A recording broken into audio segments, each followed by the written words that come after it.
Crimea Peninsula is located in Eastern Europe. It is located in the south of the Ukraine regime of Kazan and west of the Russian regime of Kuban, and it is almost completely surrounded by both the Black Sea and the smaller Sea of Azov. Following the Russian Revolution of 1917, Crimea became an autonomous republic within the Russian Soviet Federative Socialist Republic. After that, with the collapse of the Soviet Union in 1991, Crimea was recognized as the Autonomous Republic of Crimea. On 24th February 2014, Russia made several military incursions into Ukrainian territory.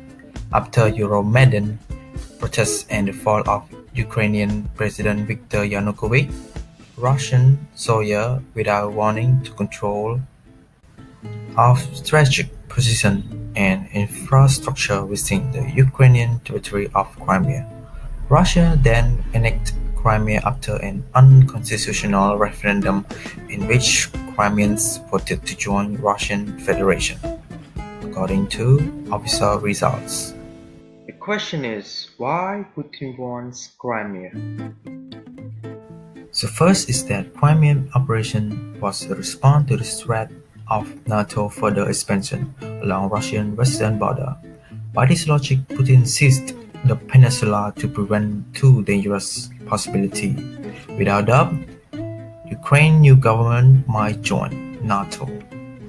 Secondly, the annexion of Crimea as part of a Russian project to gradually recapture the former territory of Soviet Union.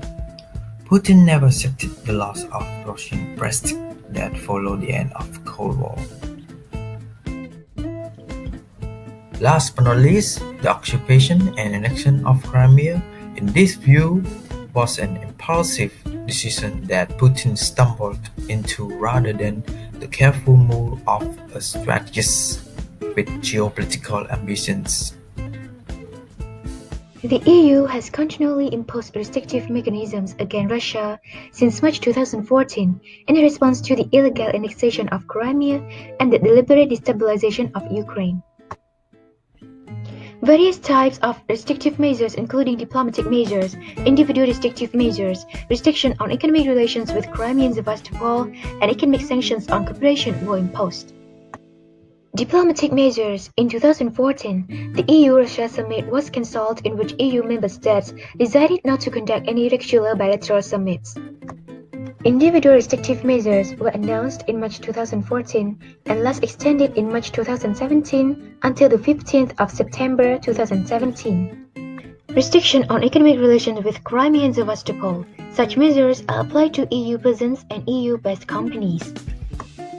Economic sanctions on cooperation were prolonged for 6 months successively on the 1st of July 2016, on the 19th of December 2016, and on the 28th of June 2017.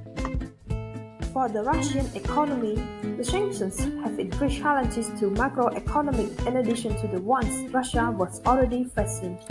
Notably, the rapid fall in oil prices that started in 2014. The combined effect of these sanctions and the fall in oil prices caused significant downward pressure on the value of the ruble and increased capital flight. Furthermore, because Russia responded EU sanctions by banning on Western food imports, it led to higher food prices and hence to further inflation. Recent data confirm Russia's entry into the recession, with GDP growth of -2.2% for the first quarter of 2015. Western sanctions have been a success in terms of the approximate goal of inflicting damage to the Russian economy. However, 2 years later, Russia was able to stabilize its economy and annex Crimea.